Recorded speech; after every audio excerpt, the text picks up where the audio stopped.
Alrighty. And that should have us going live. And we'll just fuss around setting things up a little bit, I think.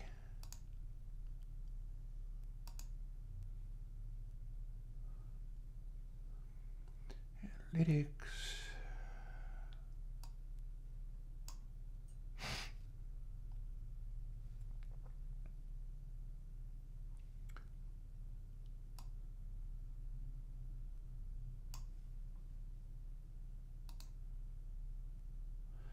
Alrighty.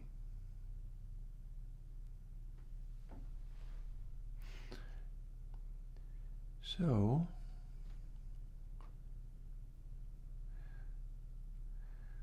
we are ready to roll, and I am going to, hey, Cash Brown, hi there. I'm going to set up some things with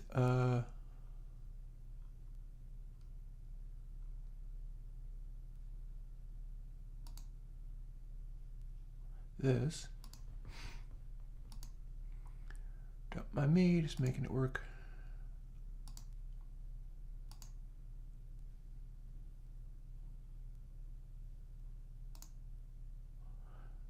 Oh my.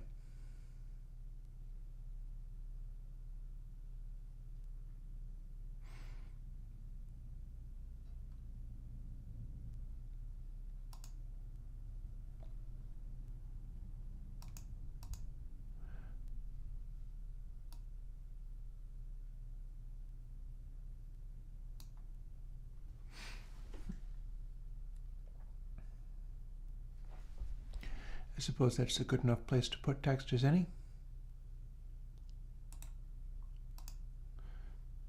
Filters, scroll.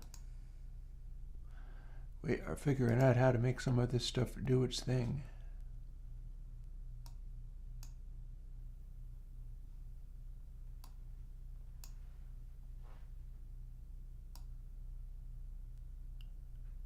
Too fast.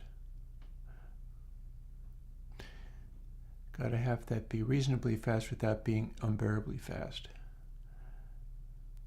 It might also be too large of a text, but that's fine.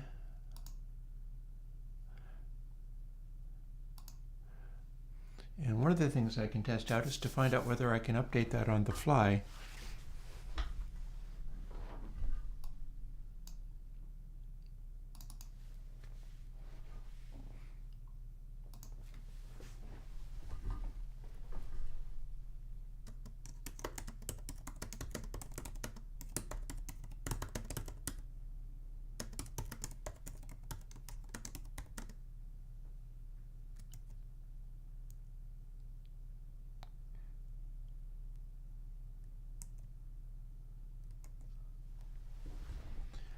Yep. Looks like I was able to do that, but all that it did was break the thing. So let's go and refine that.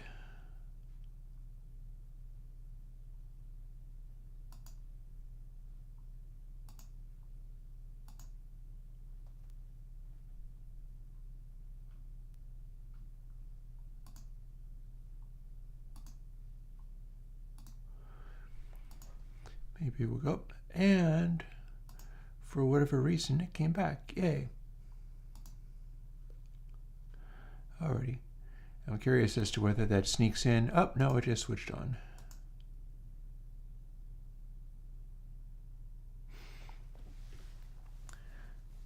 Okay. So coding day.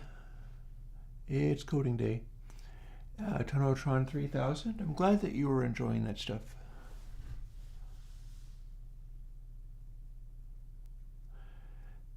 You need, the hoo-ha concerning Abbey Road plugins is this.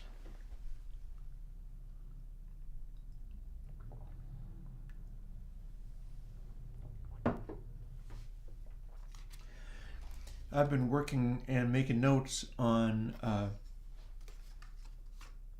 doing some of my stuff a little bit more promptly accelerating certain things, knowing that there's a certain plugin manufacturer out there which is up to some drama. Some of their stuff, they may have rolled back the drama and chosen to go back to issuing perpetual licenses. May or may not be real, may or may not be true. And I think it's also possible that there are general strikes going on in Israel at the moment for political reasons. And if people are going to go and say really mean things about this company, I'd be interested in whether or not they are honoring those general strikes or are like scabs. And because that would speak volumes as to their moral character. But that's even more of a moot point. And because it is so contentious, because there is so much going on there, and so many issues and touchy concerns, I am most happy just sticking to my side of the street and coding plugins. For instance, the K-Plate. And one of the things that I have managed to do, and we're going to see how this works. Probably it'll work okay.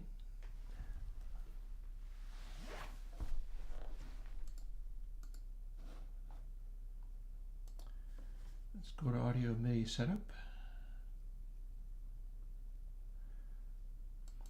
And we're going to do a digital out instead of HDMI. Let's see if this works. So far, not so much. And I'll tell you why. You probably did hear something there, but I didn't. And that's because Twisted Wave is going to use its own outputs. So I'll tell it to do built-in output, and then see, the whole idea here is I want to be doing my coding, but I kind of need to be able to hear over the big speakers for doing critical listening. Doing it over the headphones, particularly with regard to reverbs, is not going to work for me.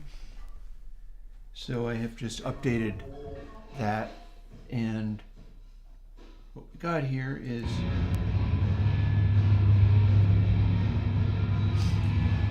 this is not actually my plugin. This is a plugin by that other company, but using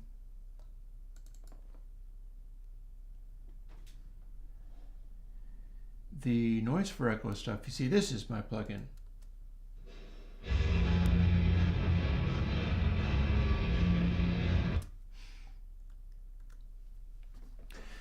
And the idea there is I have now got little examples of things. Tell you what, I'll give you a picture of the screen. I have this now. This is not simply examples of stuff like, for instance,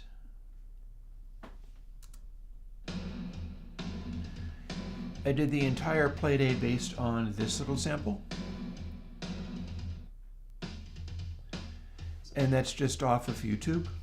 It's a little snippet off of YouTube.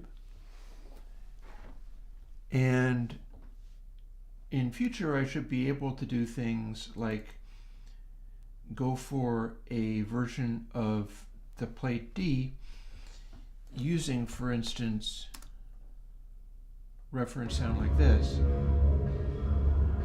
And as you can hear, that's strictly my audio. It's obviously Alien Kittens. I had somebody do each of the plates from this other company and just run audio through it and give me the output all wet. So there is a minimum damping setting, which would be this. Maximum setting would be this. and then minimum with the low cut turned up all the way, and maximum with the low cut turned up all the way. And that's all I need to do this work. I've got that for plate A, although I ended up not changing things. I was gonna go and re-edit everything and then build all the plugins over again at the last minute. And I ran out of steam because it's been a really tough couple of weeks. And I found that it was actually pretty close. It wouldn't have been close if I was going for like plate D or B or C, but it was pretty close. Like here is plate C, was said to be even brighter and tighter.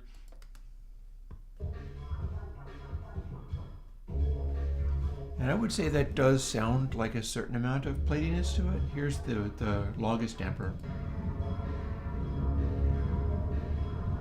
And I can kind of hear that beep noise in there. And of course we've got like drums and things. This is also how I can tell that other company's plate reverbs are actually dual mono, and their crosstalk does not include the, oh look, here is a guitar.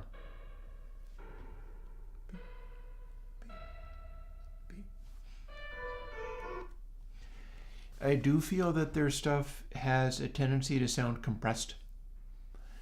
And so what I'm going to be doing is managing that. By the way,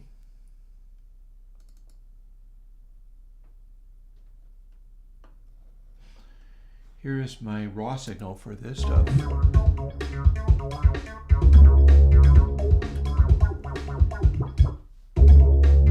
I did tell you that I had finished Airwindows Huge. It's probably going to need to wait until the plates are done, because I think people have a particular interest in getting all 4 of these plates. And I am also interested, I probably will have time to get a hold of same but with the chamber, because there is also, this company also has a take on a chamber echo that's part of their Abbey Road thing. And it feels like that kind of stuff, like I am more inclined to gravitate towards doing my own take on things like that which exist out there in the world. And I don't feel comfortable using the branding and trade names of calling the plugins themselves like Abbey Road Plate A, because I'm pretty sure this other company has like bot rights or whatever, and I don't need to try to steal that. Like saying like this is my Neve console is one thing. The prospect of saying this is my Abbey Road Plate reverb, when this company may very well have bought trademarks to that, whether or not I can make it sound more realistic than they can. They might own the trademark and they might not, I don't know. But I'm not going to chance it. But you can do stuff that just sounds right and the word will get out. Or at least the word will get out when people talk about, like, what do I do to migrate off of this other company's plugins? Speaking of plugins, I do have an Airwindows Huge. We've got a huge control and an SD and nice control. And this initial control is a pad. So we can do this.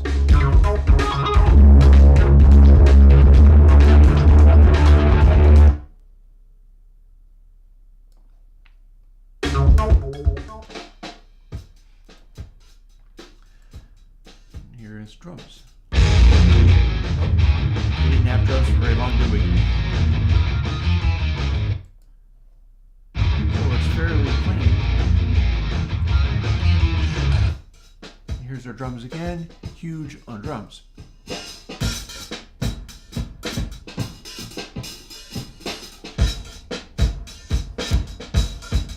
And the nasty control is very subtle. The huge control is not. So yeah, the plugin I was working on last week ended up producing a real life plugin, and it's probably going to wait until the plate ones are finished, but this is now done. You can also see up at the top noises outside. I think it's high winds. We'll find out. If it is the other company sending secret black helicopter agents to stop me, then they're going to have to move faster than yesterday because I've already put out my first plugin. Anywho, I feel a little bit sad saying anywho now because I just learned yesterday the fellow that I referenced a couple of times, Slipperman, Tim Gillis, passed away last year. I didn't know about it. Nobody told me. He wasn't a personal friend of mine, except that he went through a hard time at one point, and I offered some commiseration on a forum with a private message, and it meant a lot to the dude. And he was a user. He actually had joined my Patreon, at least at one point he had. I don't think he would still be there because he's not with us. But I put out Golem specifically for this guy. He wanted the ability to adjust micro timing of things, and he appreciated that. He probably also would have appreciated me continuing to support sample delay because he liked the micro timing of that. And the plugin Brass Rider was an idea from Tim Gillis. At some point, I will play you the Slippy rant that he did. I'm not sure where I have that. I know it's not on this machine. But he did this wonderful talk at one point. I don't think it's easily available on the internet anymore, but he did this wonderful talk where he started talking about how things were. He was just on the point of moving to Tasmania, where he moved so that he could have like healthcare, and it bought him a little more time, clearly, but he sold the Big Blue Mini recording studio to his long-suffering and hard-working assistants for $1, and just walked away because he had been burning through money trying to have American healthcare without. He was in that donut hole thing where he earned enough money that he couldn't qualify for budget stuff such as I qualify for because I'm much poorer than he was, but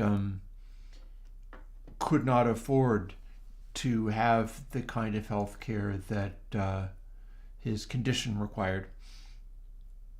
And he did this like several hour long just sort of report from the front lines and discussion as a podcast.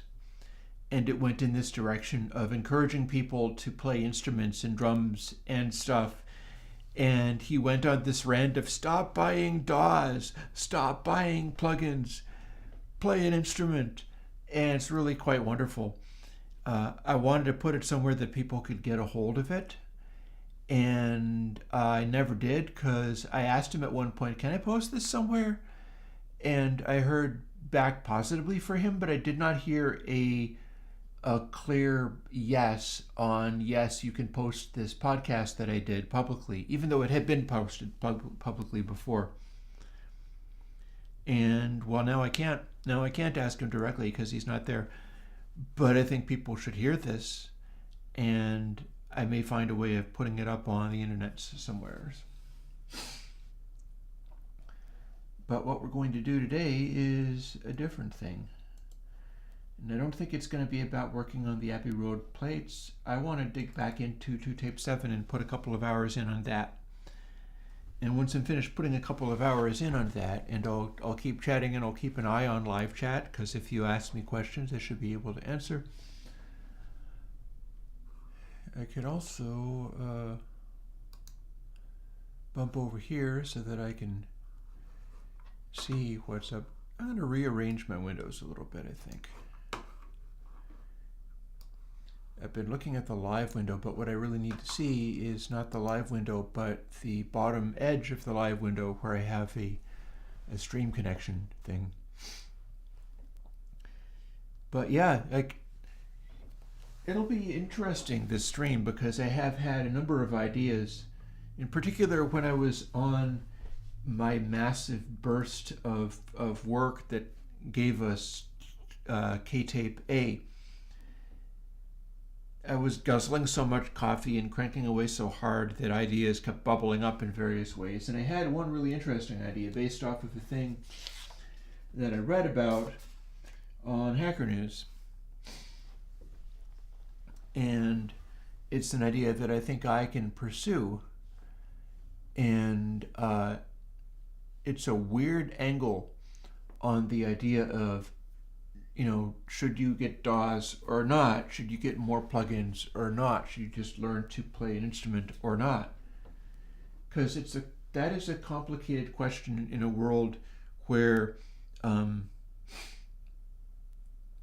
you can't buy your way into the pop charts anymore. You can't buy time in recording studios because they tend to go out of business these days.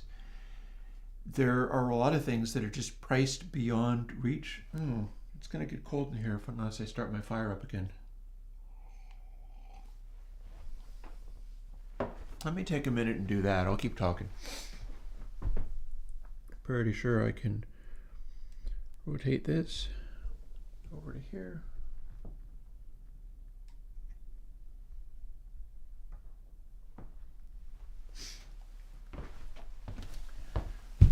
And it's a bit dark, but it won't be that dark for long because I'm going to get the fire going some more. Oh, I have to do the lever.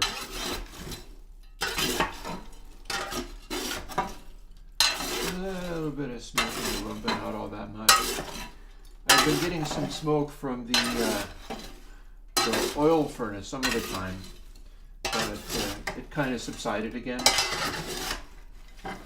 That's the trouble with that. Like, if you live in the world of 2023 and rent a place to live like most normal people, and your landlord has the oil furnace spewing smoke into your house, you can probably sue them.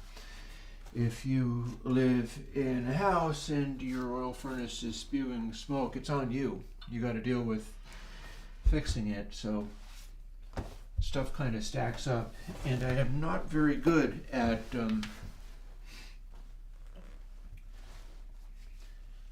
that kind of maintenance because I have bigger fish to fry.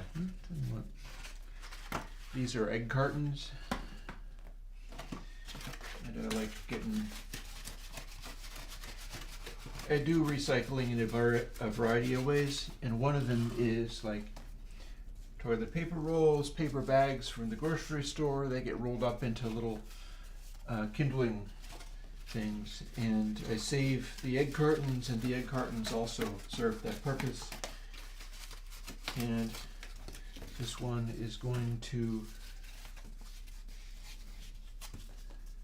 get my fire lit. I was going to attend to that and did not remember to do it. That's so often the case, is there's just too much. Ooh, it's kind of hot.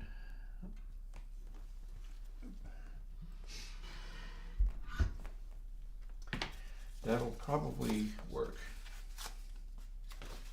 Looks like it's working.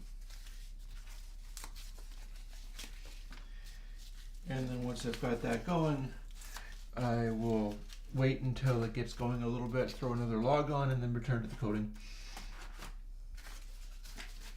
If I let it go until the stream is over, then it's not going to want to start back up again.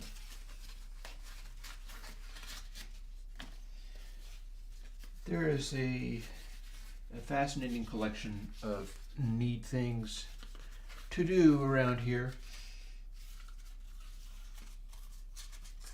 One of the ones is I got in some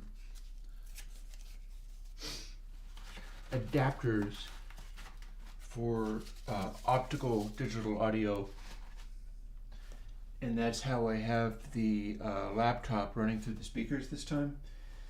I didn't have a cable that would work for that, and well, now I do, because I had cables but they didn't plug into the output of the laptop properly, and I had to replace the one that I had with this little adapter that stretched out the cable to where I could plug it in. Meanwhile, this is going, and let's see. And in the course of doing that, I also got another thing, which was a D-drum drum trigger.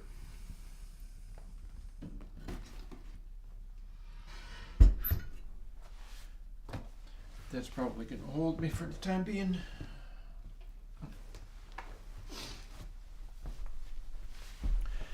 And the purpose of that is for when I do the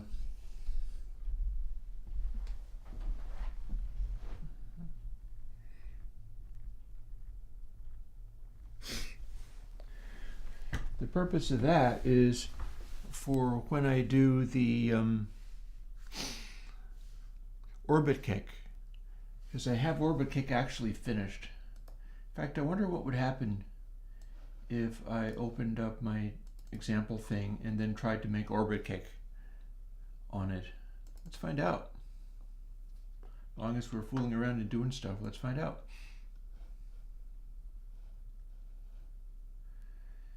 Stuff that I've done recently have been so many of those that orbit kick is off the chart, but I think I did make a VST of it. It's ready to go. Lemon P.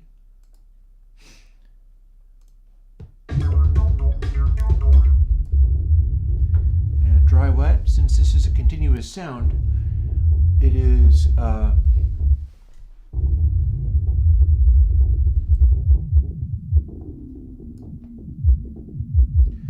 so that would be our orbit kick.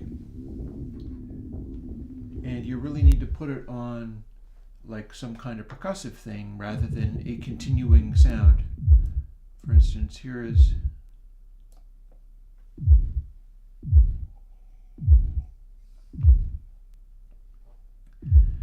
those are the little guitar flicks that I made. These.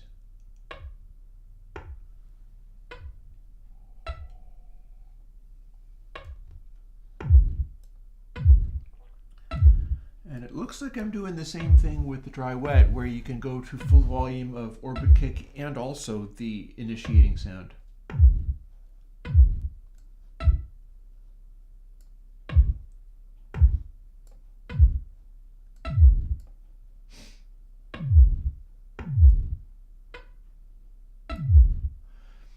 So this is what I'll be using for some stuff going forwards. And it is your way of getting like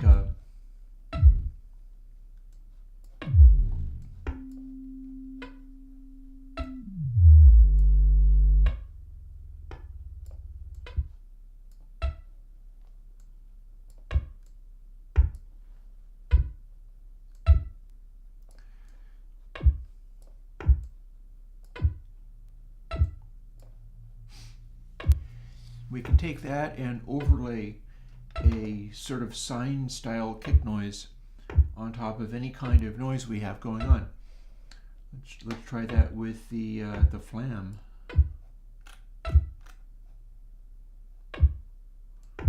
Or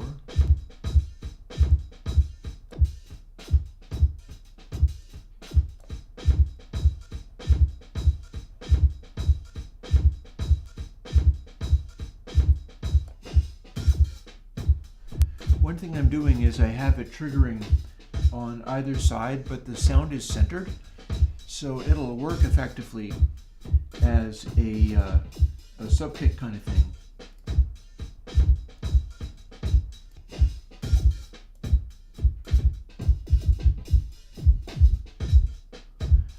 You can make it drop whichever way you like.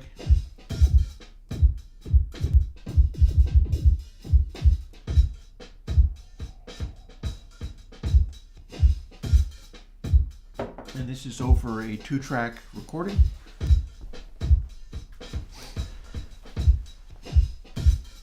So what would be much better is if, rather than trying to trigger it off of a stereo drum recording, I could trigger it off of a kick track. And so that is what you'll get in Orbit Kick, but in order to demonstrate how it's supposed to be used, I picked up this drum trigger, and it's a D-drum kick drum trigger, XLR output, and it's basically just a metal widget that holds a piezo disc against the drum head. That's all it is. And so what you do is you put it on. I've got a cable that was originally going to go to a DI box for my Farfisa organ, which I had not been using. And I ran it up to the drum room, and now I will be able to record my 2-mic setup and also basically a kick DI, because that's what this is having just a kick piezo trigger is essentially a kick DI. The noise that it makes is likely to sound a lot like a kick drum, kind of, but it's hopefully going to be a lot clickier, and I don't actually know what it's going to sound like exactly, but it's going to be most likely a lot clickier, and it'll work perfectly to trigger Orbit Kick without it getting false triggers from other kinds of drums around there. Like, I won't be getting false triggers from a snare. It'll be just like only the kick drum will deliver Orbit Kick. I'll have the raw sound from that trigger, which I can mix in if I want for a more interesting kick drum sound, and that will be very possibly a neat little thing that I can incorporate into stuff.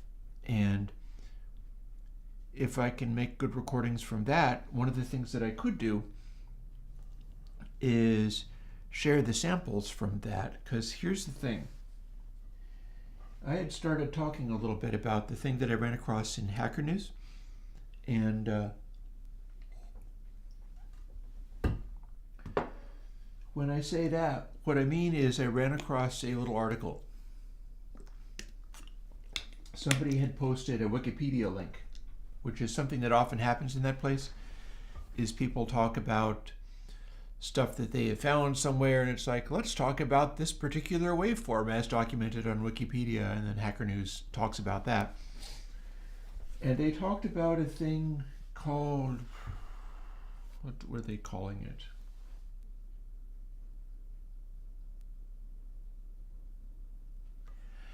Dogme, or Dogme. I think that's what it was.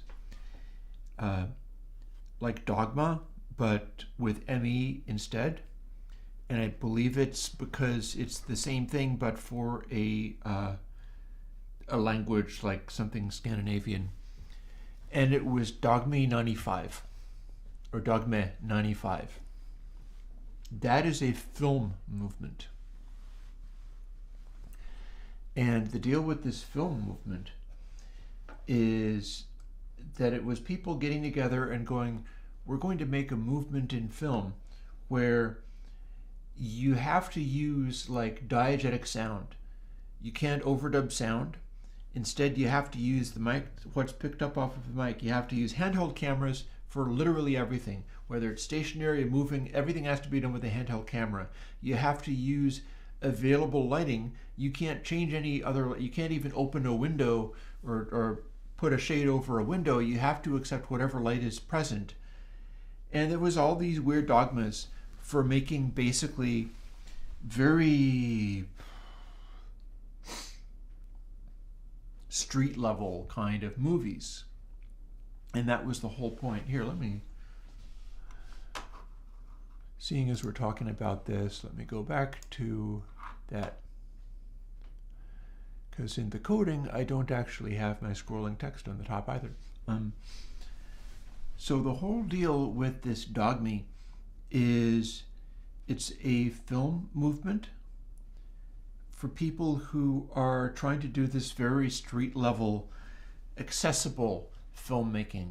Like, you got to use 35 millimeter film.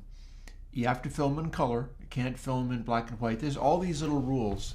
And the whole purpose of the process that they had in mind was to get away from, like Tonatron 3000 is saying in chat, to thinking that more plugins, like more expensive plugins, makes better music, especially with all the marketing.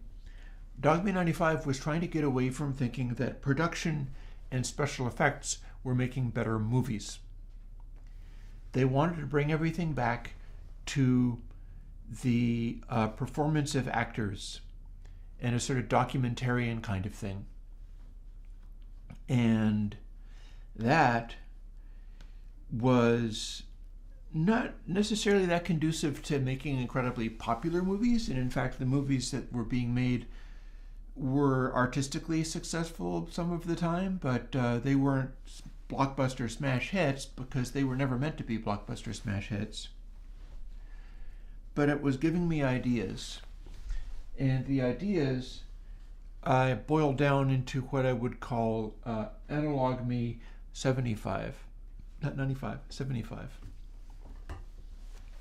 And here is I'm going to be pursuing more as far as that's concerned. Like, what is that going to mean? Because my purposes are very different from the Dogme 95 is about getting back to the performances of actors. Well, there's a parallel to the performances of musicians. There's a parallel to democratization of stuff, like putting things in people's hands, but there's a difference. Excuse me. By the way, do I have the current price of 2-tape available? Looks like I might have some of the stuff I have to do off stream, but I'm doing streams to catch up with everything. Hey, Vokomas. And so the everything changes when you go from Dogme 95 and democratizing things through making everybody use 35 millimeter cameras and not having any lighting effects or anything, to Analog Me 75 and trying to highlight performances in the human element through dialing the way that music is produced in some ways back to where it was being made in 75, but with modern technology. Because the thing is, we are not going to get back to recording on multi-track tape machines. You can't necessarily get tape anymore, but we have sure got a lot of plugins. I just put out K-Plate A.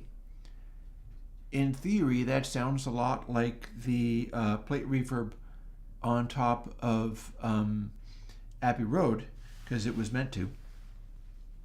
And I'm going to be trying to get closer and closer to that kind of thing with each successive lettered version of tape plugin.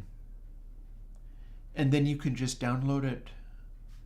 Then you can just have it. And it becomes more of a question of like, well, if you have this, then what do you do? And that's what the Analog Me 75 would be about.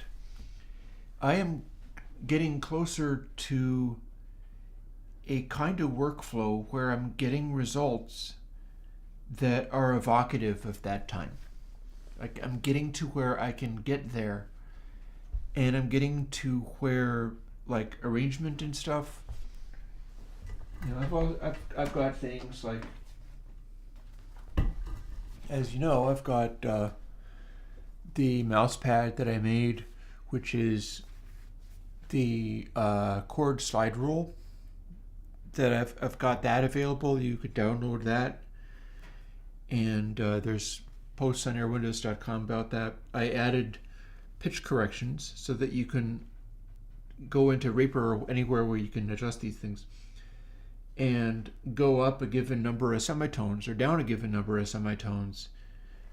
Because one of the things about modern technology that is similar to what people did back in the day is you get to do some of these things.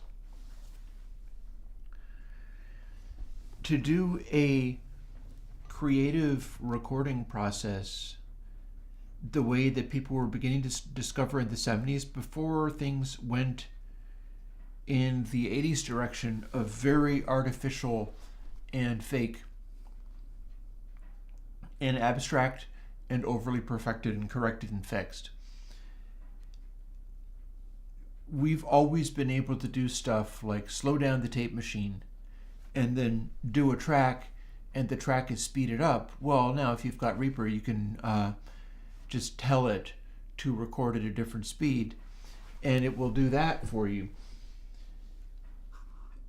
And that makes that whole process more accessible. It becomes a available option. But what people don't necessarily do is people aren't necessarily as able to have their end result come across with verisimilitude, which is also part of the Dogme 95 manifesto, was about getting back to verisimilitude, having stuff be less fake. Well, like digital audio summing and processing easily goes in a direction of being incredibly fake. It loses your ear. The analog stuff reaches the ear in a different way. I've spent a lot of time refining how that stuff works. Let me take my laptop off of the charger because I don't want to overcharge it, and I always keep doing that. It's going to cut the life of this laptop down way too much. But Analog Me 75 is going to be a weird combination of limitation and freedom, similarly to Dogme 95, because it'll be all about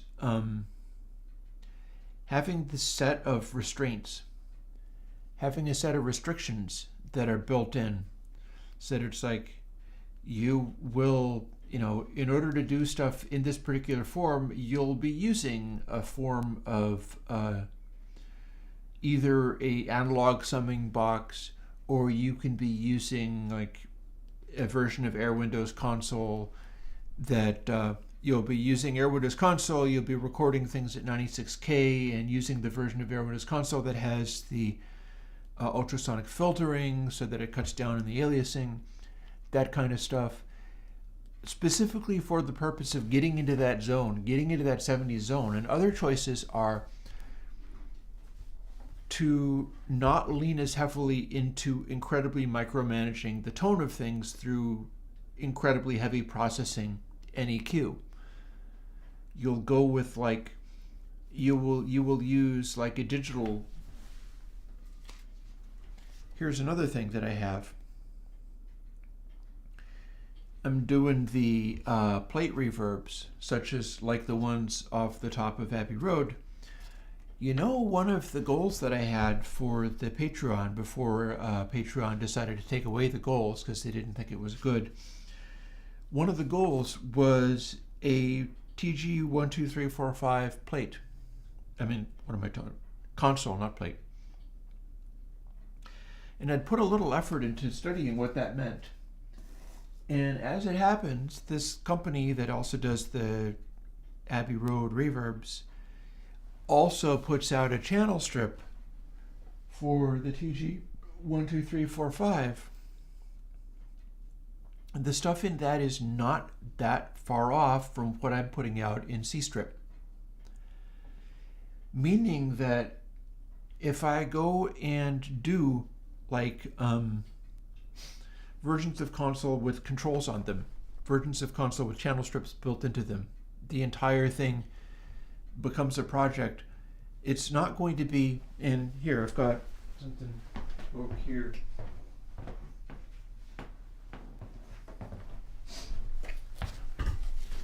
One of the things I need to do is capture some of my vinyl records, like this Abbey Road vinyl record. I don't have the box for these, but this is Harrison's All Things Must Pass. and of course a fine vinyl copy of Dark Side of the Moon.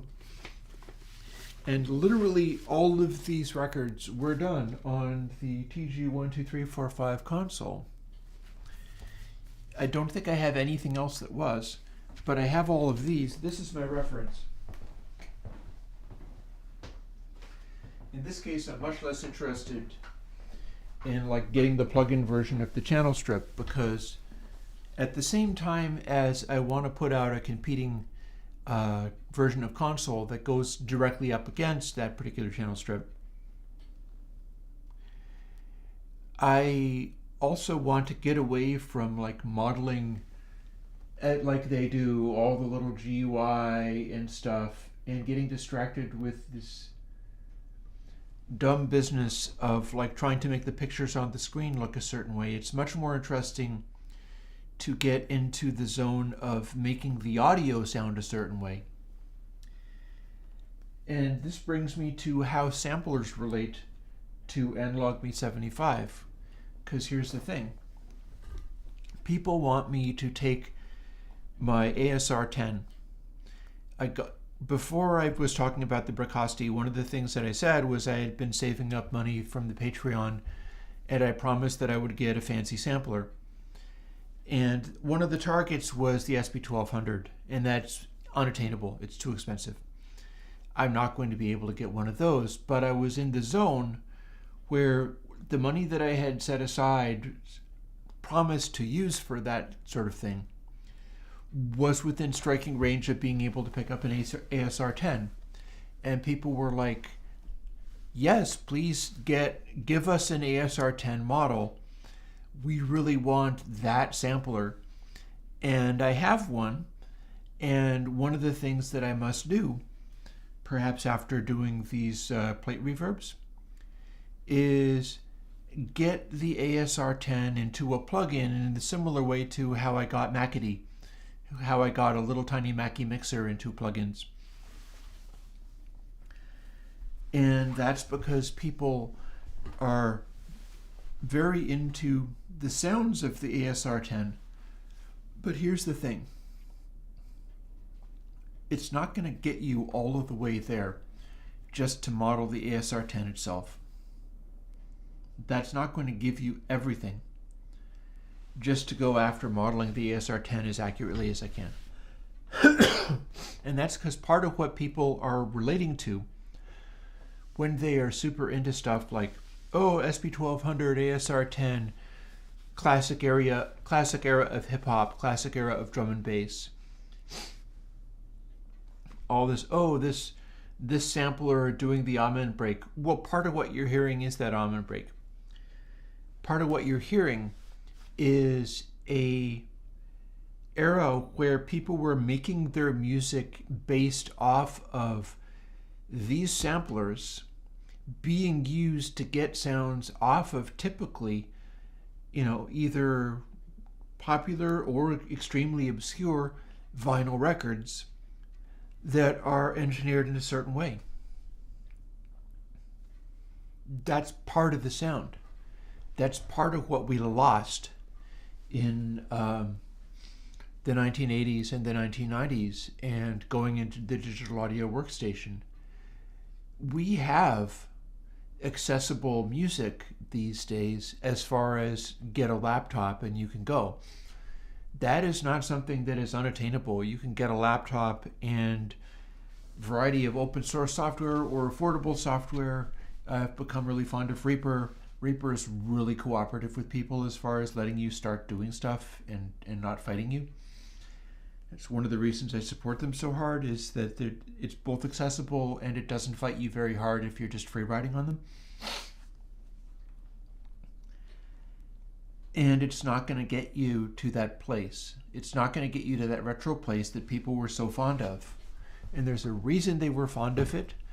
The reason they were fond of it is because it delivered sounds that you don't get out, like with modern open source technology, doing it in the way that it comes naturally with here's your laptop, here's your DAW, here's some samples, here's a bunch of soft synths. You get basically Laptronica. You get hyperpop. You get modern genres. They're very, if there's plenty of people who do really cool things along those lines. You can do stuff like Autechre. It's neat sounding. It's also very unhuman. And that is because the gut level of how these sounds are made and mixed don't work the way sound works in air. That don't work the way human beings make noises together in air. And back in the day when we were doing stuff on vinyl records and tape and all that kind of stuff, those things inherently got stuff into more of a zone like what you would hear if there was a band of saxophone players or whatever across the street.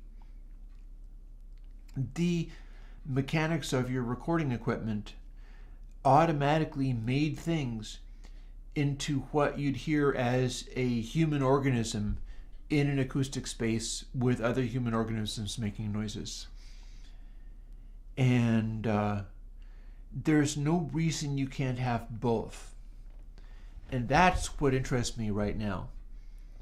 Because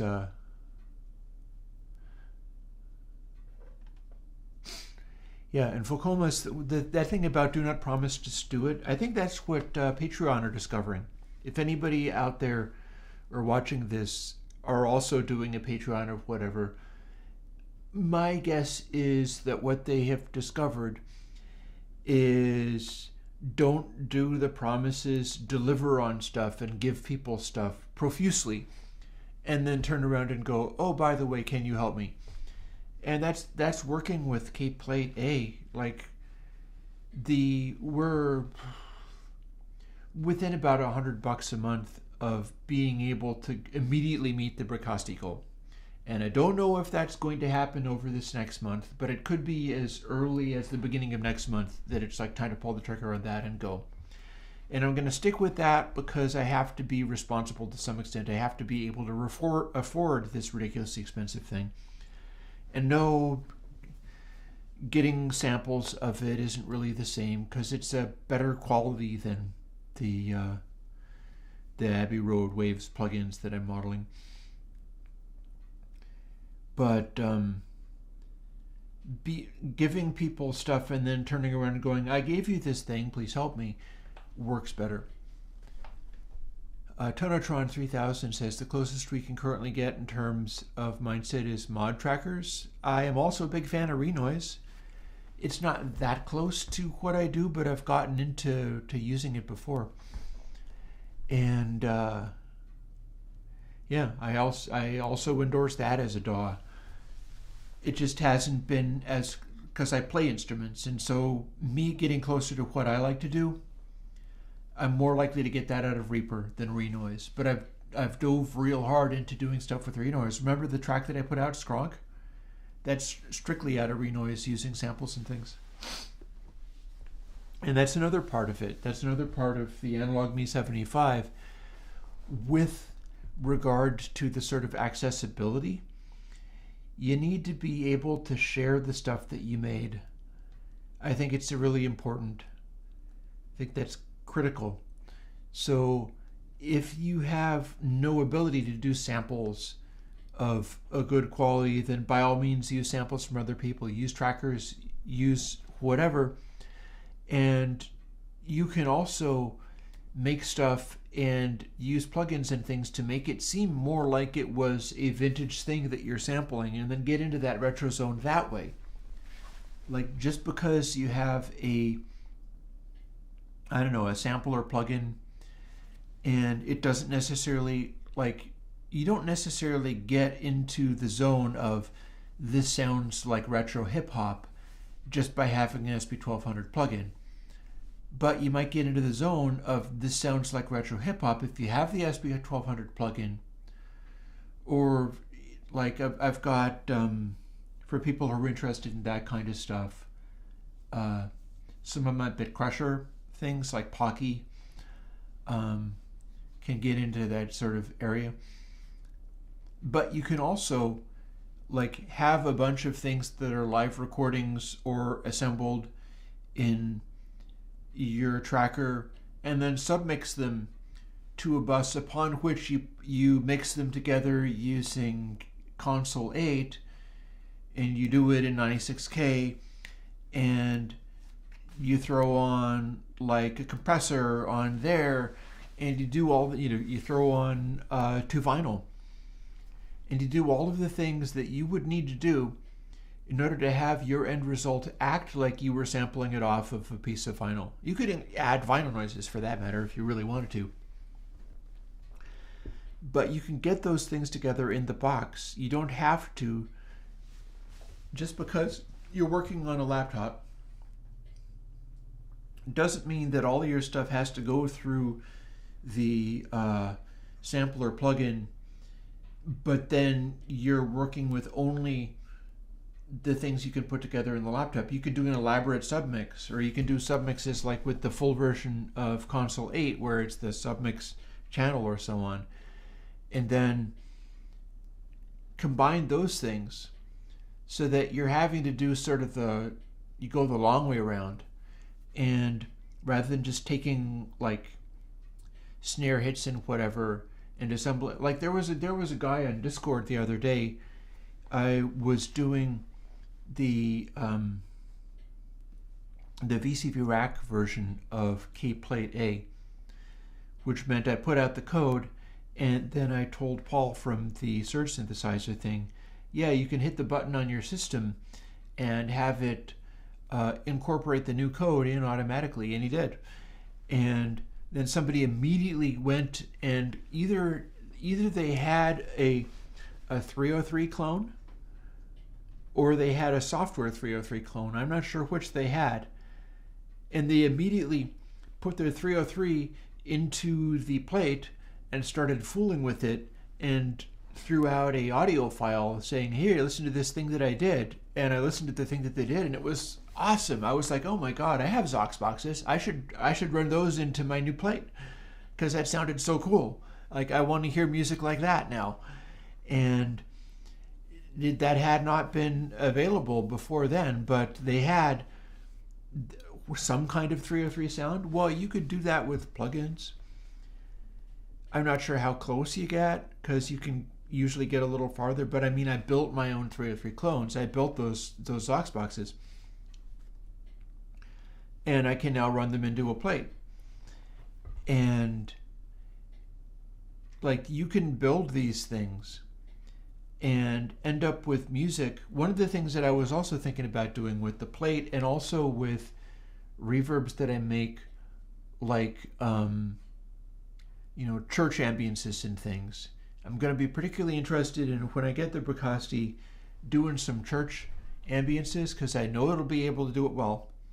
I've heard some of their stuff, and if I do that, I can take either like a Moog or Moog plugins and set up your little Berlin School, like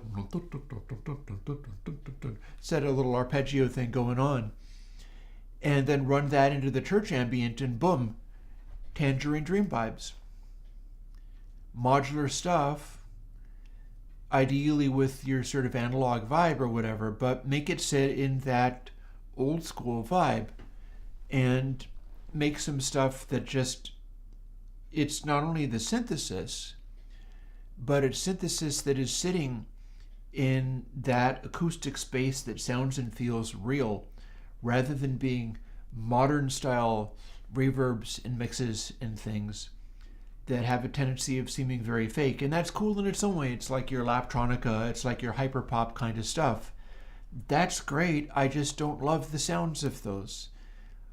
I love the products that some people make with them.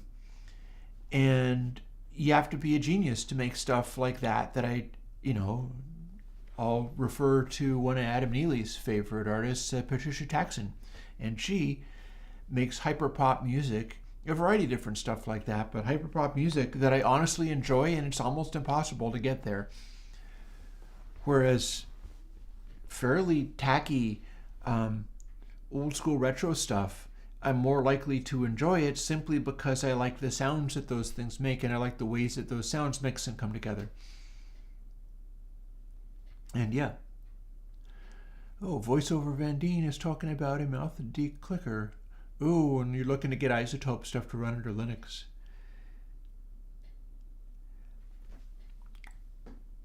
Find out for me whether you can get anything by Voxengo to do that, because I have started to pick up Voxengo things, not for the purpose of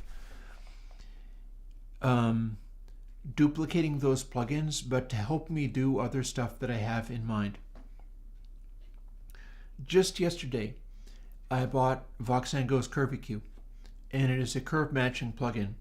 I have no intention of making a curve matching plugin, but I have every intention of using it for a particular thing. Here, I'm going to throw another log on the fire, and while I'm doing that, I'll tell you. Because a while back, and this also has to do with the Analog Me 75 project. A while back, I did some recordings with microphones.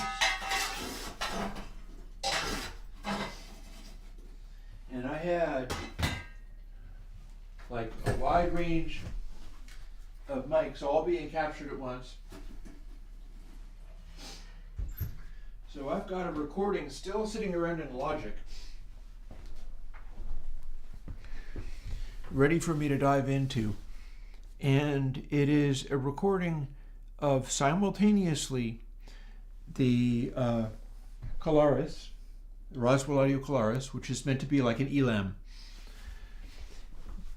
and a Roswell Mini K47, and I think I had an SM57 or something in there, I'm not entirely sure, and laptop default mics. I had a original Mac M1 Pro laptop, and I think I had two separate. I think I had the laptop that's currently streaming as well. So the time that I did this especially because I had access to two laptops at the same time, and they both had like your Apple onboard microphone, which is pretty darn tall, especially if you treat it right. Like the way to record with a Apple laptop, if you're using its internal mic, first of all, it's a pretty good quality mic as things go. And second of all, you have to take care of the fact that this is an acoustic surface. So if the mic is like under the escape key, as it is, or thereabouts anyway, it's under one of the keys, you have to point the laptop like this, because it's omni, and you sing past the screen and keyboard, so that the sound of your voice, as it reflects off of those things, it bounces away from the mic. You want to treat it as if it's a pressure zone microphone, in that the positioning of, if the mic is right there, and you have the screen like this, and you sing into it from this direction, what you're going to get is direct signal, and then an immediate bounce from off of the screen, and that's going to screw up your sound. So it's possible to take some of this stuff and get high quality versions, and the recording that I made also included two different versions of the Apple laptop, both of them the M1. Yeah, I think it's both of them the M1, but they're different grades of it. One of them was the current laptop that I'm streaming on, and the other one was the first one where I started porting things to Apple Silicon. And like I said, the Colaris and the Mini K47 and the Sennheiser lavalier mic that I was using as well. All of those things recorded simultaneously. I had them all turned on at once. And so I've got a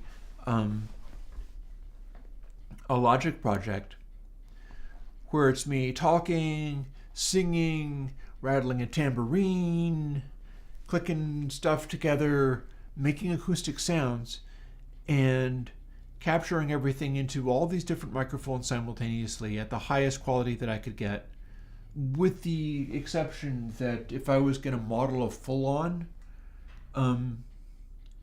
processing this way, I'd probably want to build in like compression and stuff and be able to give you a vocal chain plugin where it's like, take this lavalier mic and I'll give you the plugin to make it sound like the large condenser microphone going into a cool compressor and getting my take on a dynamic lead vocal sound. That would be useful, and that would be bringing things into the accessibility zone for people if I could make it happen. Here's one way that I could start to make that happen. Namely, I bought Vox & Go Curve EQ, and I have the recordings in a Logic project of all this different stuff recorded through literally the same sound into all these different microphones in parallel. That means I can take the one track, being the MacBook onboard mic track, do a sound print of that through the EQ, and then do the Colaris, the large diameter microphone, and get me as a starter the exact EQ changes that you need to do in order to take the laptop and make it have the same balance as the Colaris. And what I would do then is go and figure out what else needs to be done. Like, one of the things that the Colaris does is it distorts. It has a overdrive built in. One of the things that I know about overdrive techniques is that when you do them, stuff comes forwards. So it's like, what comes forwards? Does it make the highs come forward? Not as much as small diameter microphones. Large diameter microphones have the ability to make like physical presence be more forward and more in your face, but it tends to drop the high frequencies back. Tiny microphones take the high frequencies and throw those in your face, and all the other sound is much more accurately recorded.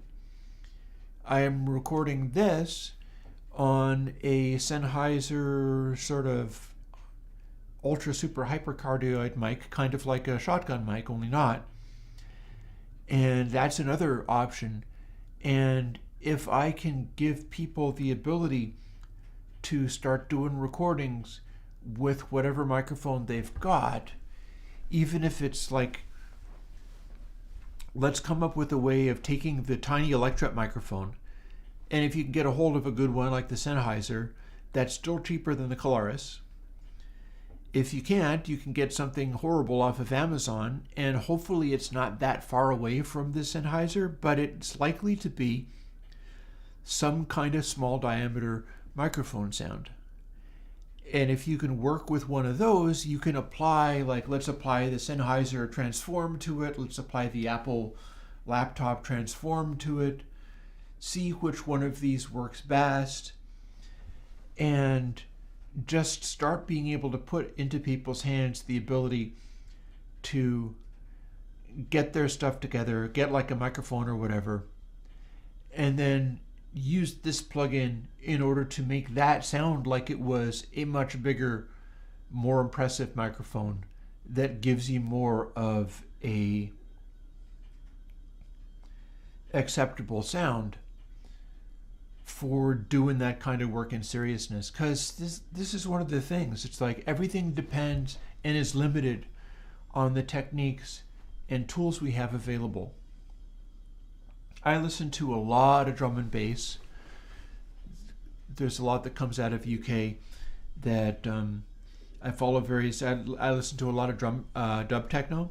Some of the drum and bass guys also are playing a bunch of house music. I found new folks on YouTube who are putting out just a flood of cool house music.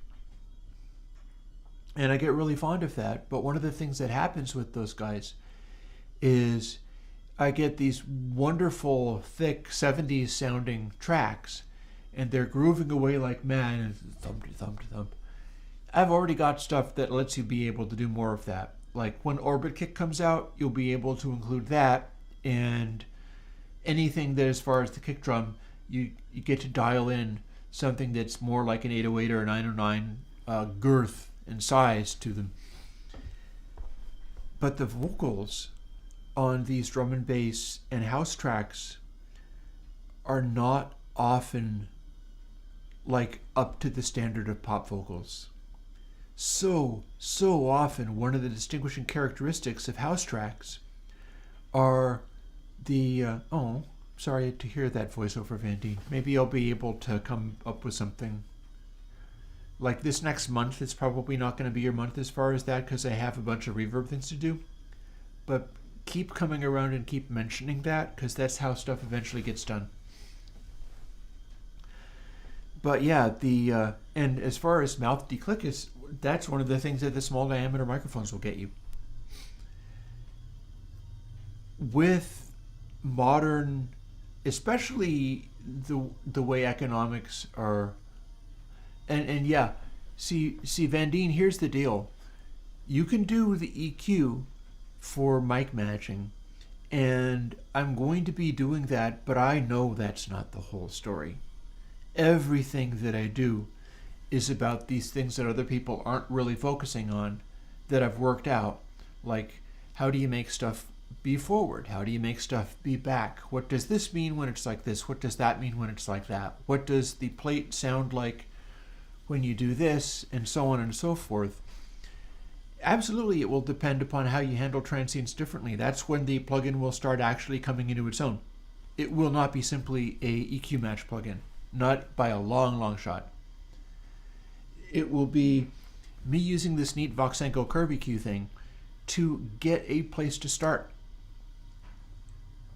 And that will be necessary. I would like to, say, throw a series of biquad filters and be like, okay, first, taking this to this means that this is going to be a little bit louder, this is going to be a little bit quieter, these are some changes. Once I've done that, then we have to start getting into like, this feels more compressed, this feels more forward, the way that they handle transients is different. I'll have to do all of that stuff, but I have every confidence that I'll be able to do it. And if I can do that, then modern producers who are at least aware of what I'm doing, they're aware of like Analog Me 75, this thing that I'm talking about where I want to popularize this. If they have the relevant tools, then they won't be limited to only being able to like get their groove and their track going. And then if they want to put a voice over it, it has to sound like a telephone. Like that is equipment related. That is people only being able to have sort of field recording quality and not having access to the like. I've been pretty fortunate over the years in a number of ways. The Patreon is very helpful, and that was the case even before like my mom and dad passed away. And that's literally generational wealth. The only reason I have some of these things to model, the only reason I have some of these things to do, so that I can, have all this stuff together to the point where I can put out the K-Plate A or whatever, is that that is a fortune of birth that I did nothing to earn. And my only interest, especially with like, I was talking about Slipperman at the beginning of the stream. He was like 60. He died at like 60. I'm within 10 years of that. I don't know how much more time I have. And I am less and less interested in, like, can I make my house have resale value? And I'm more and more interested in what can I leave behind when my time runs out. And I want it to be this. I want it to be people should be able to make any of these kinds of sounds and any of these kinds of music, and they shouldn't be restricted to like hyperpop or laptronica or whatever just because that's the only thing that seems possible. It shouldn't be, you shouldn't have to be born into wealth to have the sounds of like the large diameter microphone or whatever, the pop microphone. Because if you look at old pop or rock or whatever, or even newer stuff, or look at if you're interested in the Foo Fighters or know who they are, there's a bunch of cool documentaries, and it's very worshipful of, back in the good old days of recording and sound. There's a great documentary in Sound City that whatever you learn from that, I can entirely confirm, because so much of that is just, this is how you learn what you do. This is what became possible. And you'll see Dave Grohl constantly singing into microphones like the one that I've got, only the real deal rather than the Roswell knockoff. Because what I've got is a Roswell knockoff of a style of microphone such as like was used on Frank Sinatra and so on. And people who were using those in the rock and pop world, and probably not a rock world any longer, but people who are using that kind of stuff in the pop world are the people who are able to still get into recording studios, where the recording studios have a class of gear beyond even what the musicians can possibly have. And getting back to Slipperman, he was the one saying, like, stop buying DAWs, stop buying plugins and microphones and things. And, work on your music, perform on an instrument. And it's like, well, you can do that, but then if you don't have the ability to record what you do as a human being performing on an instrument in a way that doesn't sound like you recorded it off of a cell phone in a shitty place, then what good was that? You also have to be able to communicate it. And that's what the Analog B75 is going to be about.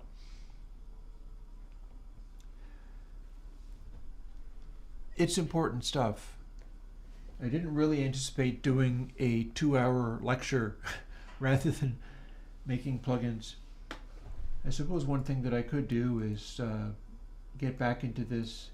I probably won't be able to focus enough to really put any serious work into this, even though it is only 12:11. Probably what I need to do is log off a little bit early and rest.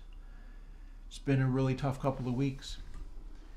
I only have so much in me, and every time I put in like a week or 2 week period where I come out the end of it with something like K-Tape A, it's costing me to some extent. And I'm not talking in terms of money, I'm talking in terms of I'm going to go the way of Slipperman one of these days. It's just not today, as far as I know. But, it would be nice to be able to start over and be young again and healthy. I can basically just try to be healthy, and part of that is if I'm cranking away, drinking too much coffee, and working way too hard for extended periods of time, I do have to turn around and rest, and the internet doesn't really want me to rest. There's things that I should do. So it's always striking a balance. I'm doing a rant now that's kind of like the Slipperman rant I was telling you about earlier. The one in which he's saying all these things. I really need to go and find that and post it somewhere. Anywho, let's go and look at the coding world again. And yeah, people have questions. Shoot, go ahead and ask.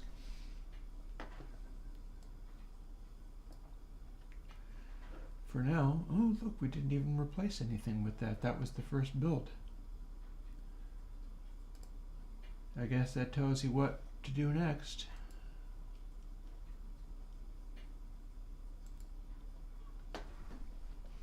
Open up our FLAC and let's see if this makes a noise. Airwindows, 2.7, and we'll at least talk a little bit about where I'm taking this. What do we got? Louder, softer, fatter, flutter, output, dry, wet. May or may not keep those labels. The FX, that's an interesting thing to talk about. It's not going to work the way you think. Dry, wet. Output. Flutter might go to a place where it breaks up. It is. I can can hear a kind of crackliness, and I know why that's happening. So that's going to be one of the things that I fix. By replacing it with the Flutter dedicated plugin that I made.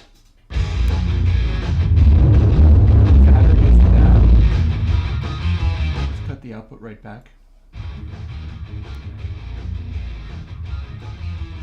fact, let's select this and have it loop. So, ToTape does this. You can push it and distort it. Hey, Paul Channel Strip. And then Fatter. You see this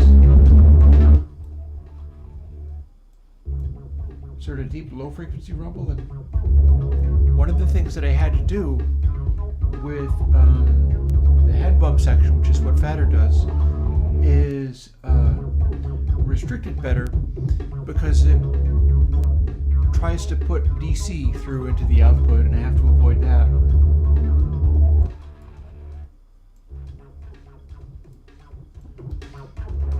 And then softer is actually sounding brighter rather than softer. So one of the things we're going to do is look up what these things mean and what they're doing, and then fix some of them.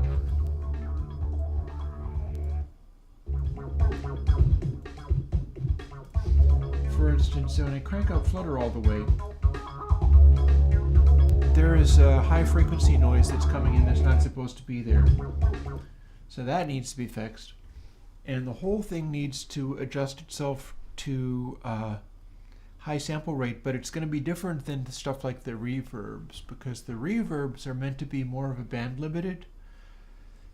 Stuff like iron oxide is meant to be strictly band limited. It's very much about like cut highs, cut bass in this particular way. Like iron oxide was similar to recent work designed to directly rival a competing plugin where the company was doing stuff that hurt friends of mine. ToTape something is not like that. ToTape is likely to be along the lines, and I'll have this in the sounds folder somewhere.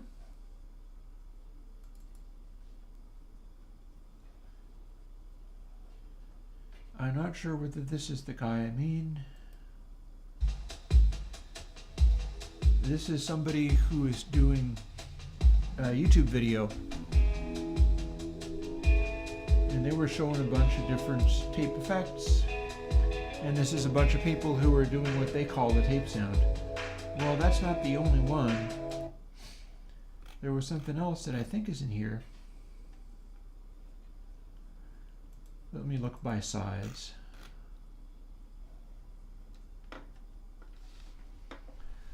Or I can look by movies.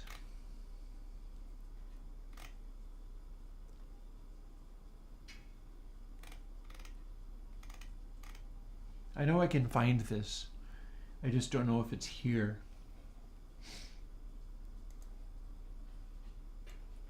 Give me a second to collect my thoughts and I'll tell you what I'm searching for. Oh, didn't need to do that. Need to do this. Let's look in movies. Did I stash this in movies? No, but here's something.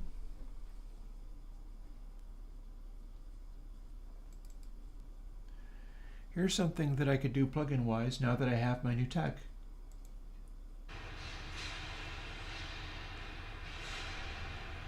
This is the sound of some people who went into a cistern.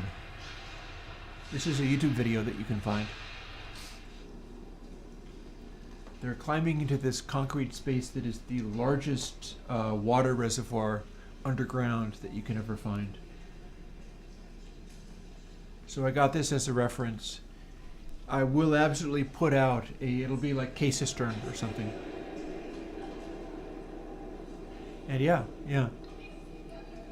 I've got a YouTube video which is audio of these people fooling around in this giant concrete space. So the purpose would be to, first of all, find the householder matrix that most closely resembles this, because for all of my reverbs, all the matrices are going to be unique to the reverb.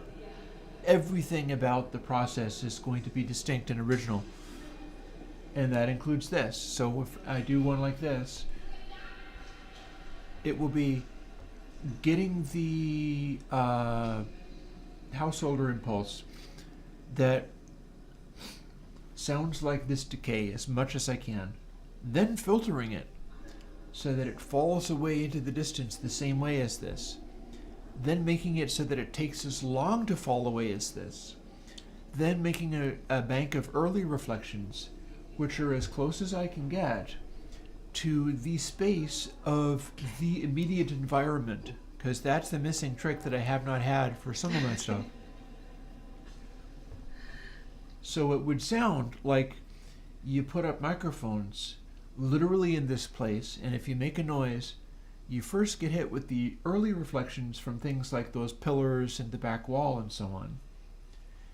And then it goes over to the big ambient space, and your early reflections do not necessarily go into the larger householder matrix that is making the ambient space. And this is something which I think Bracosti is also doing. It's a general category of thing to do, so I can do it as well. But I'm pretty sure that's how he is doing what he's doing. And the end result should be the ability to have sound like this location recording.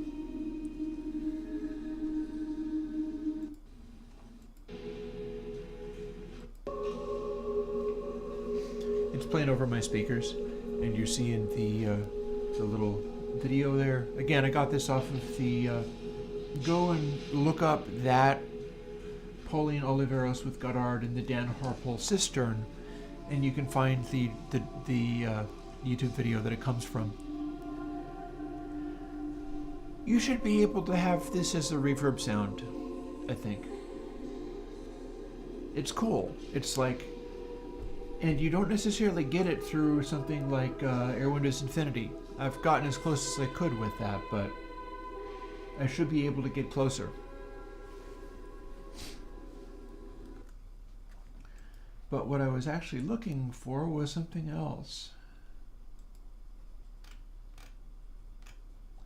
Is it in Documents? Probably not. Airwindows Documents, maybe?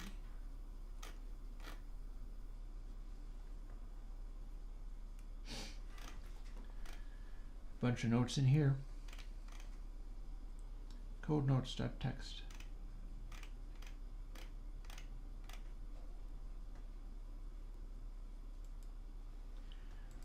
What I was looking for is something that the guy from a fairly successful YouTube channel,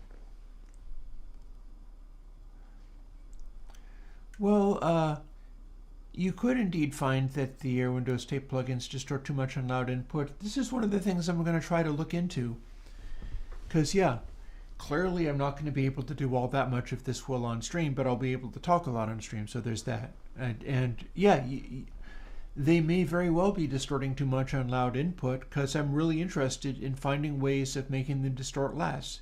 That said, people keep asking me for like tape cassette, cassette or 8-track tapes, and those will tend to be a lot more distorty, but for professional tape recordings, it really isn't going to be as distorted as all that.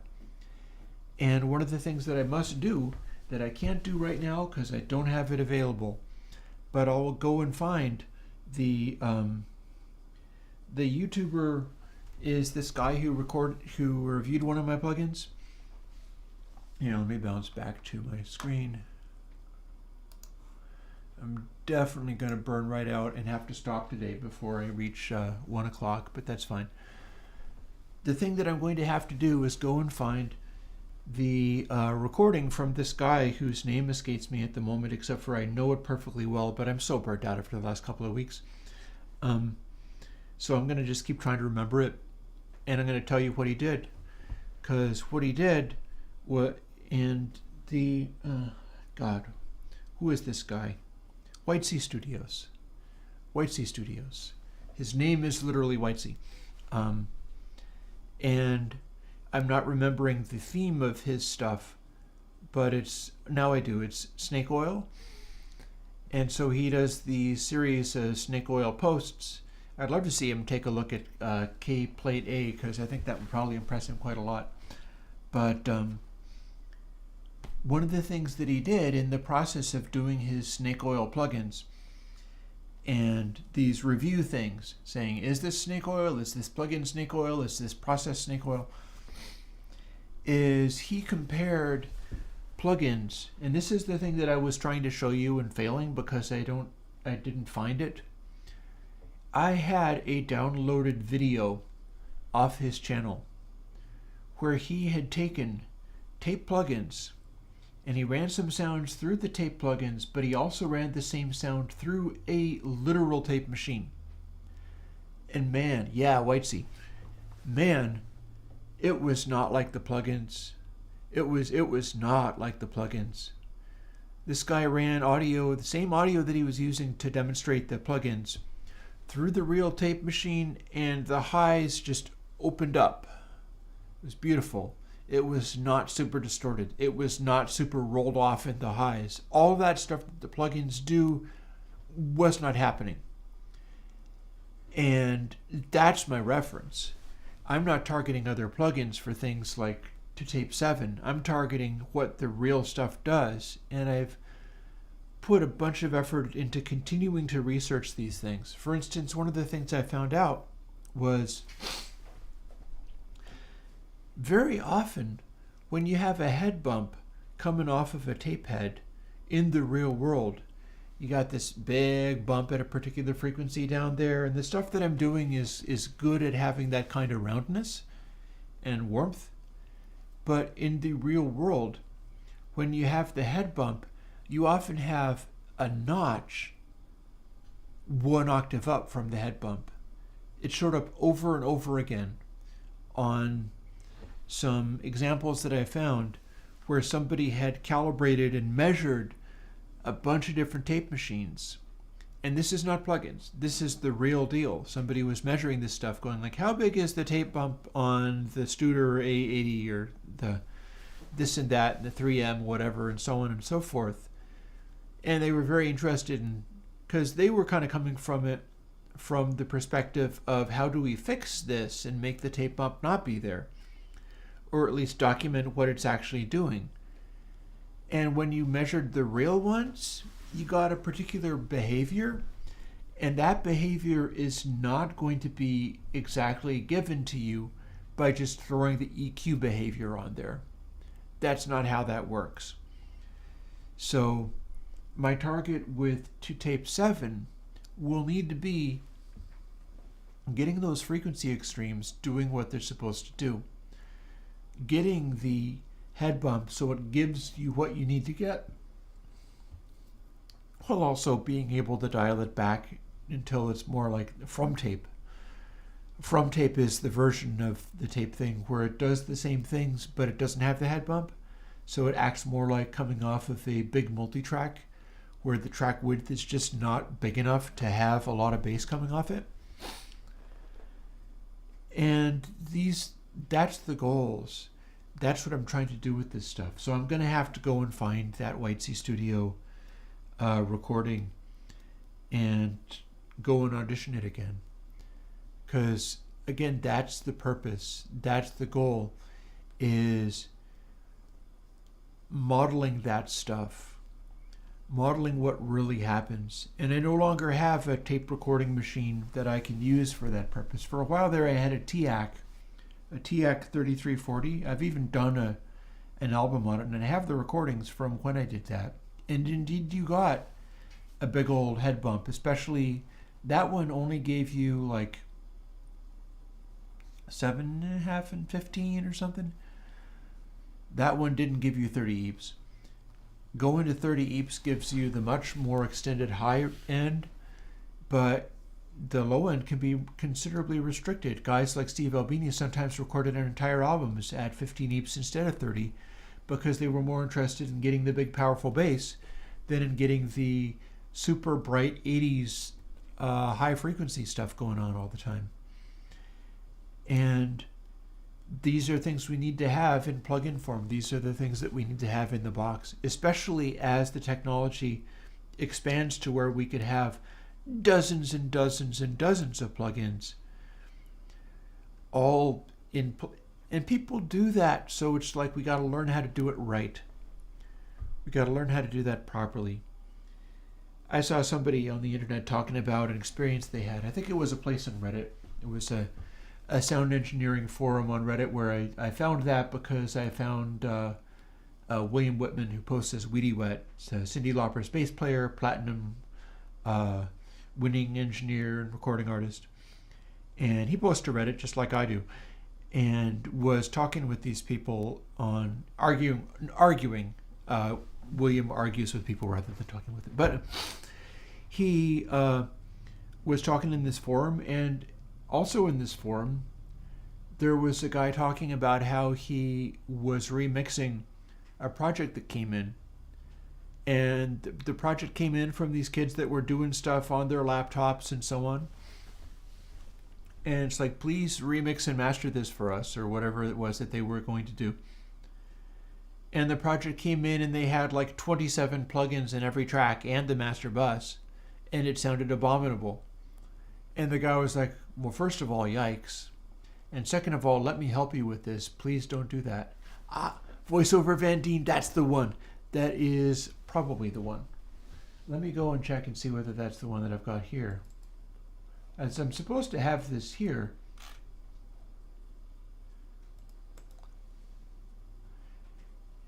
Yeah. Well, let me... Okay. Listen with me. This is the thing I was telling you about. I thought I didn't have it. This is the one. This is the one. Plugins. Plugins. Plugins. Real. Plugin.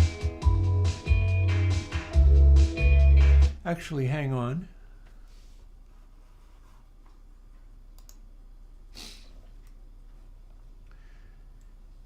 Okay. Listen with me. This is the thing where I am going to have to get this right. Plugins. Plugins. And that's probably the Waves, seeing as it's Abbey Road and all a lot of goofy stuff being drawn on the screen. Plugin.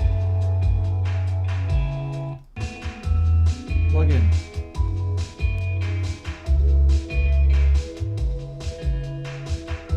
Plugin. Real.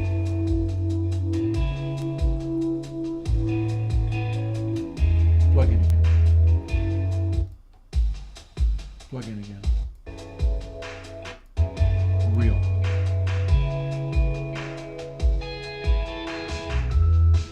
Another real.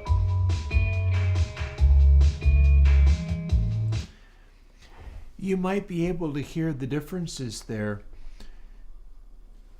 Played back off a YouTube video into speakers in the room and recorded off of a microphone on my streaming setup, and you might still have been able to hear the differences between those things. You were absolutely right, Van Dien. That is the one. I do have it here.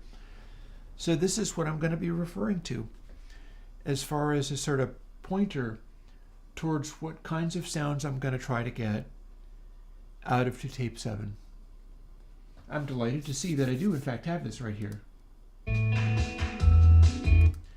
Because man, the way that the sound field changes as I switch back and forth between these things. Like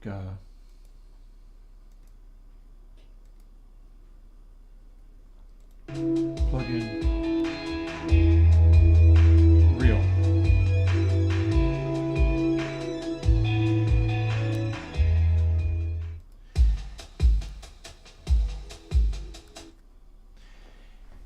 it's just, it's a big deal. And if anybody can like work out how that's done, what I need is the references, what I need is examples. And even off of a YouTube video, man,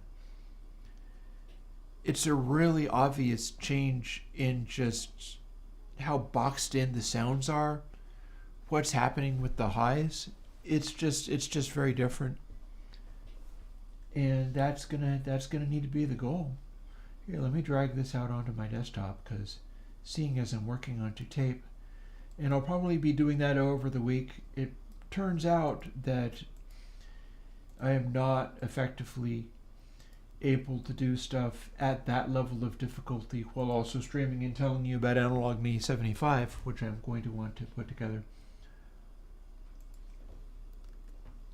So what I'm going to do is probably, that's waiting to go. I also have, I have a slight edit to the version of Console Zero Bus that I put together, because the whole point of Console Zero Bus was a simpler and more accessible algorithm for a less heavy on the math saturation algorithm that takes the place of the sine-based stuff that I've been using. Remember how I've had like density for years, and I came out with spiral, and spiral was a form of saturation where it used even more sine calculations, but for the purpose of crossfading between the two sine calculations, so it crossed over in the middle with no sudden change in direction of the transfer function curve, because there was a break as you crossed zero between positive and negative, and it needed to be faded into there being no break crossing zero. Well, the Console Zero stuff is kind of like that. Console Zero is, I'm not going to show it, an even simpler calculation that does things like a approximation of a sine function, but also not all that much like an approximation of a sine function. It's a little bit more like what I'm doing in Macity, but it's specifically designed so that I can do things like if there's a multiplication, the multiplication is times 2.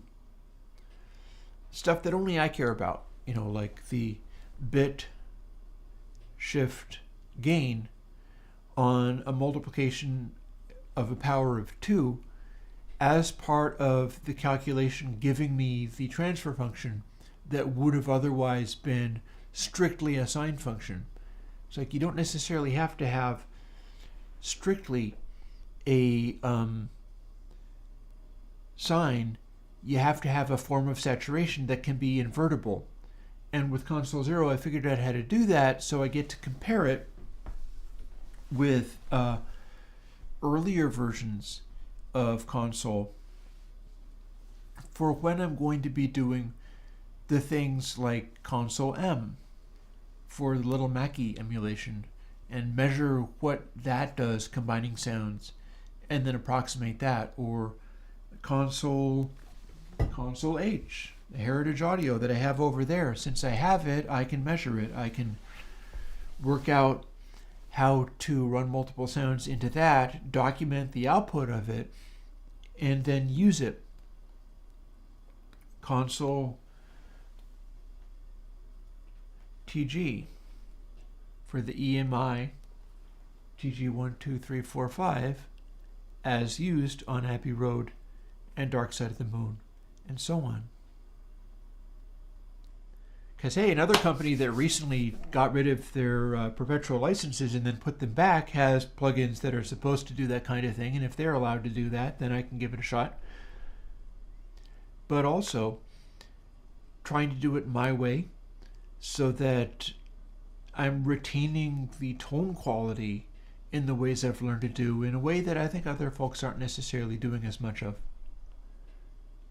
So it's like that. It's like doing these tape machines, doing these classic recording consoles, and getting stuff where you can work with that stuff in the box and have the end result sound like you were using like a big fancy microphone and recording into the laptop, but then mixing it and having it sound like it's off of one of these retro consoles and so on and so forth. And being able to do work that comes out, like you don't have to do as much with it. People have so many tracks going on these days. Should be able to put up like 8 tracks and have something that sounds like a record. That's what's missing. That's what's missing.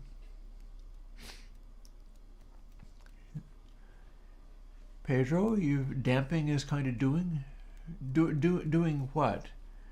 Because the deal with the plate reverbs from today are that they are meant to get as close as possible to another kind of plate reverb plugin that some people are migrating away from. So that's got to resemble what the settings of the other one does.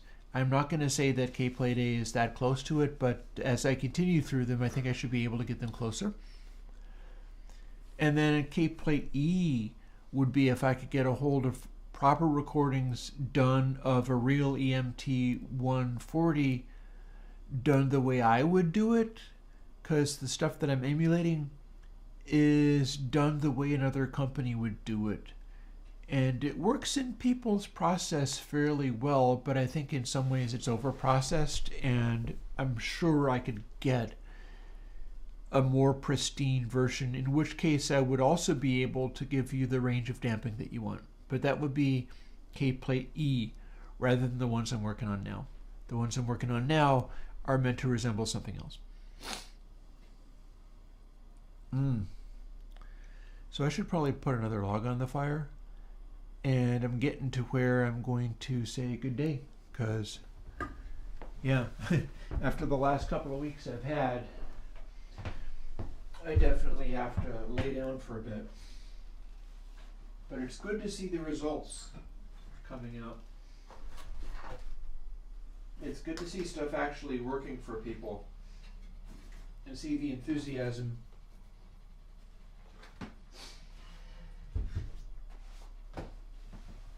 And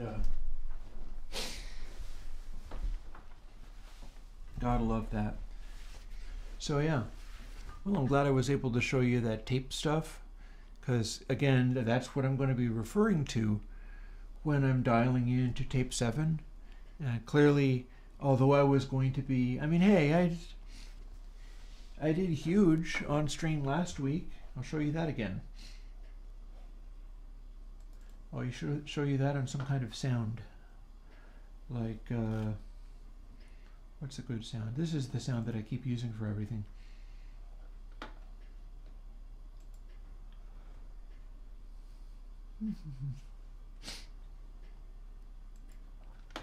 So yeah, I did this. And that was last week. That was getting the PAF Nutty, and which is what this is this is nothing but a extended PAF Nutty using only odd numbered harmonics. And then whenever the harmonic that you're generating is high frequency enough that it would be aliasing, I cut the volume on it. So it's like a PAF Nutty using that technique of the using only the 2 lowest harmonics and then having it make stuff louder, except for that I'm using potentially all the harmonics available up to 13th harmonic. And then as soon as a sound comes through that would cause it to slew too quickly, it cuts it back off again. And that makes this insane loudinator where you get this. So here's bypass. I'll set nasty to minimum. We'll turn it on. Not really any different, because we're padding it super heavily and then putting it back into the Chevy-Chev harmonics. But then as you turn it up, this is not actually distortion so much as it is all the Chevy-Chev harmonics happening simultaneously, but you cut the volume of the higher harmonics when the high frequencies come through.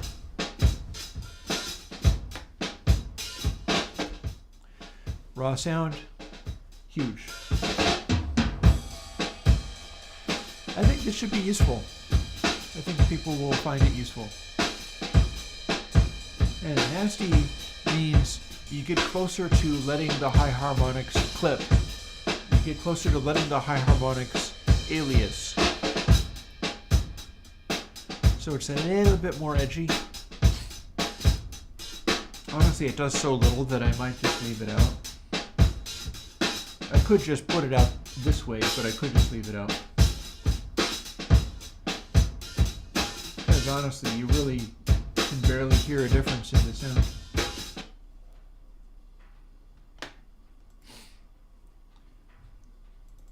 And also along the lines of huge,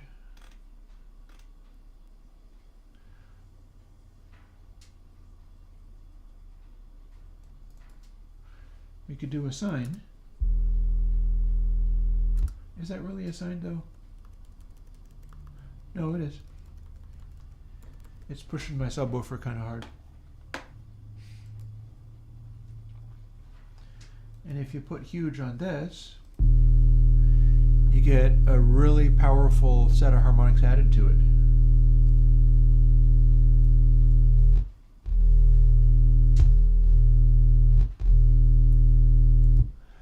And again, it's the Chebyshev filters.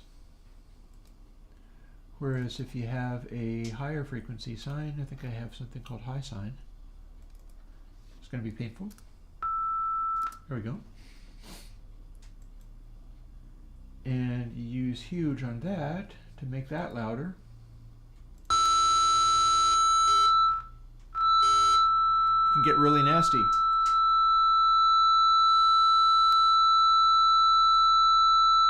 Ooh, interesting. I didn't expect that.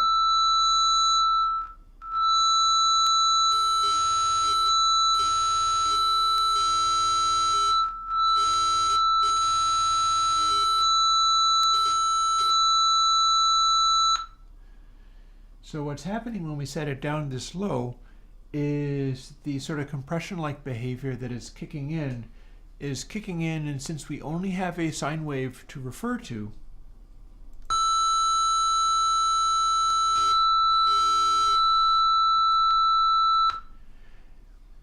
as we start pushing it harder, it starts going into the place where it's cutting out those higher harmonics, and since it's only a continuing sine wave, it's cutting them out and putting them back and cutting them out and putting them back, and it creates a really nasty scrunch.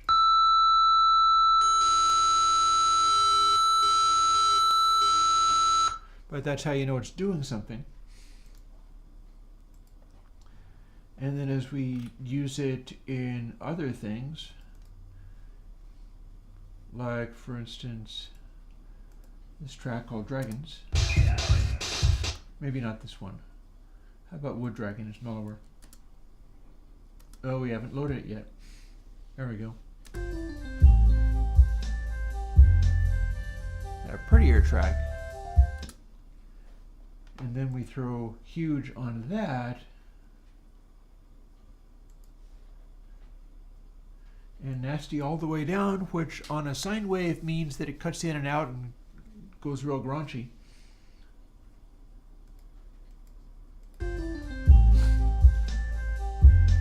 We take this and pad it just a bit.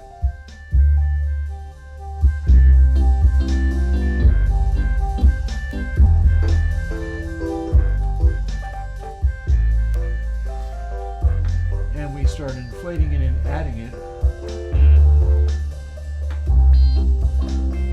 And we're using Airwindows Huge to just make this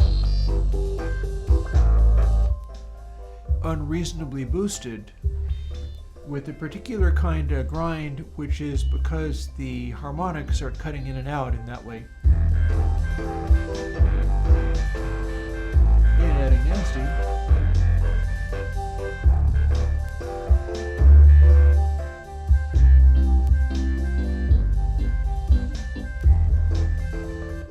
And one of the things that's happening there is the cymbals are not necessarily producing those overtones because they are generating a high enough frequency that it is cutting out the harmonics before they even get in. So the bass has lots of harmonics, but the cymbals kind of fade back because when they are present, they're cutting out the other harmonics and stopping them from happening. And you can use it much more gently.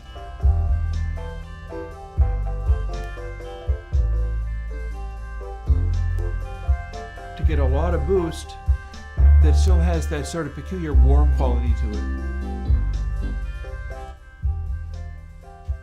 This is what we had before, which is already peaking to 0. And then you add Airwindows Huge. And that is pretty thick and heavy. This will probably work pretty good for house music, guys.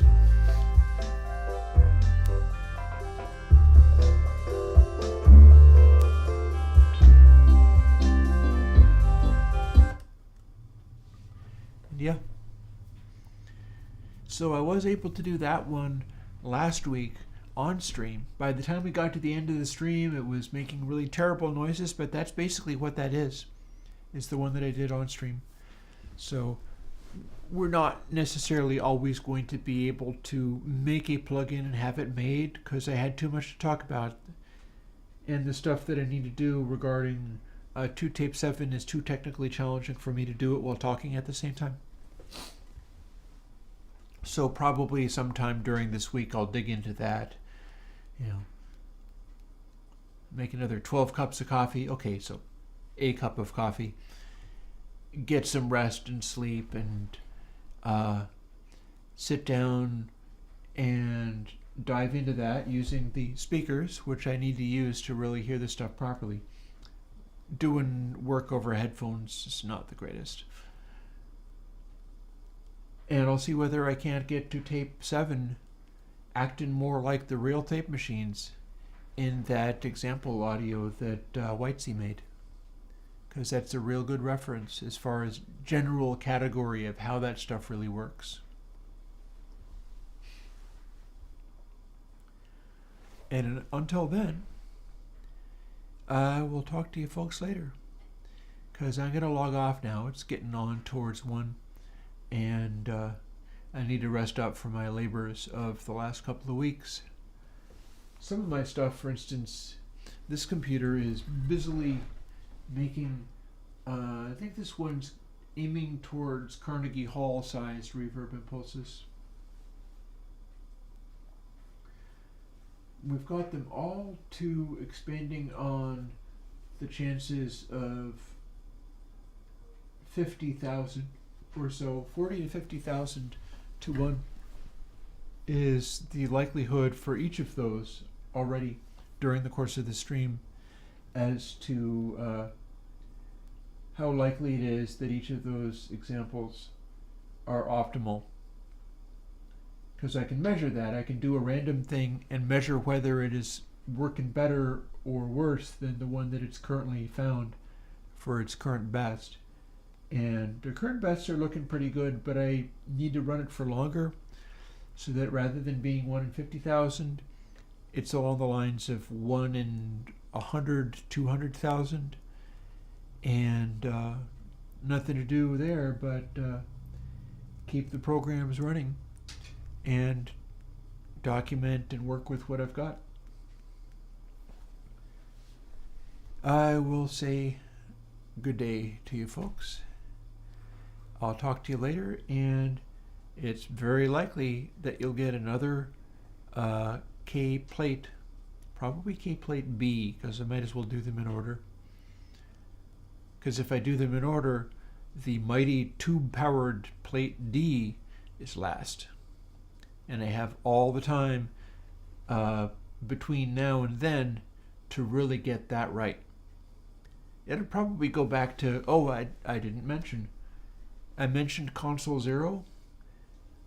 You're hearing that in K-Plate A. The output of K-Plate A is using curve as compression, and it's also using console 0 bus to expand the space.